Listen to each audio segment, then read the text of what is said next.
Hi friends, welcome back to Sheena's Homestead. Today we are in the garden center here at our local Menards, and it is a really exciting day because we are kicking off the 2025 gardening season.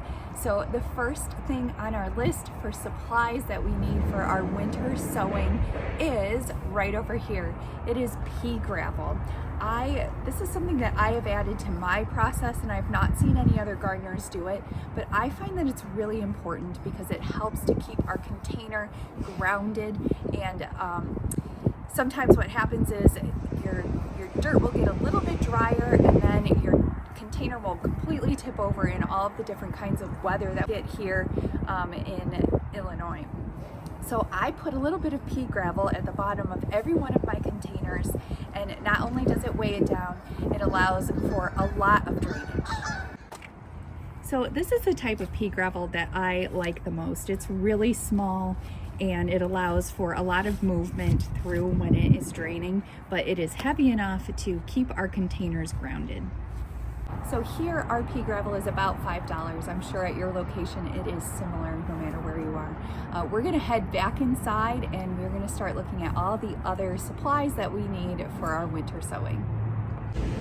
All right, so now here we are inside, and there are a lot of different soils to choose from.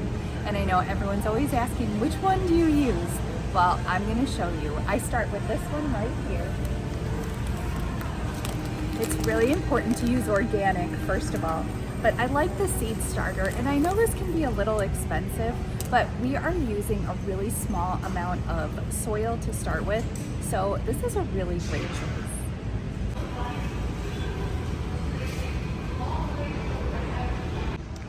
So these are the choices of organic seeds here at our local Menards, and I tend to buy these ones, the bigger packages. It's a better deal. So I usually get these. A lot of times they'll have the same big packet in vegetables as well, but they don't have that out yet. Okay, so now I'm going to show you a couple of the seeds that I would start using the winter sowing method. Then I'm going to show you some that I wouldn't start. So first is eggplant. I would definitely start this in your winter sowing method. It gives you a really good head start. Also, watermelon. And then I have a couple kinds of tomatoes. Roma is perfect for canning. I use so many Roma tomatoes, so definitely get yourself some of those. And then this is a really nice tomato. This is a little cherry tomato. It's super sweet. I would definitely try this one too. And then I have this garden bean. This is a Blue Lake garden bean, and it is really hardy for our area here in the Midwest. Our zone is 6A, 6B. And then I have cucumbers, and who doesn't love cucumbers? These are fantastic. And this is the burpless variety. I would definitely plan on getting those. And sweet pepper. My kids absolutely love sweet pepper, and they're actually kind of hard to grow. So if I start these in my winter sowing, they tend to grow so much better than under the lights because they become so much more hardy. So I definitely start these that way. And then let me show you a couple of the things I would not start. So these are the three varieties that I wouldn't grow using the winter sowing method. And the reason for these are carrots.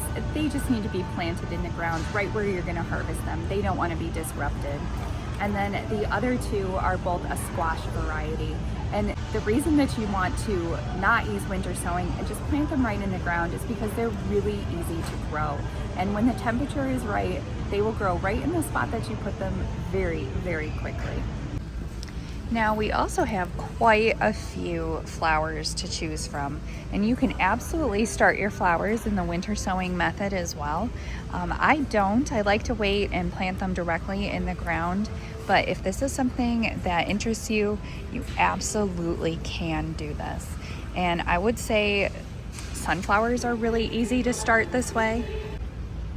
So zinnias are also a really nice flower to start in the winter sowing method. And if you're just interested in growing flowers in your garden, these are really nice wildflower mixes. And this one has purple coneflower, which we can use to make our echinacea extract. So lots of nice choices. Now, these are all the other things that they have here as far as supplies for seed starting. I advise against any of the plastic. I don't like the plastic for growing. It's just, I don't know, it's not a nice medium. I really love these. And I usually throw them away after 1 or 2 uses, but these are perfect. Well, friends, that is it for today. I really hope you enjoyed this episode, and I hope this got you off on the right start when it comes to winter sowing. It's really not that hard, and you can see it's not that costly either. You can reuse your milk cartons, and with a few dollars of supplies, you can get your seeds started, and they're going to be so healthy and so hardy when you are ready to plant out. It's the perfect method, and I hope you try it. If you don't mind, like, comment, share, and subscribe, and I will see you again next time on Sheena's Homestead. Bye!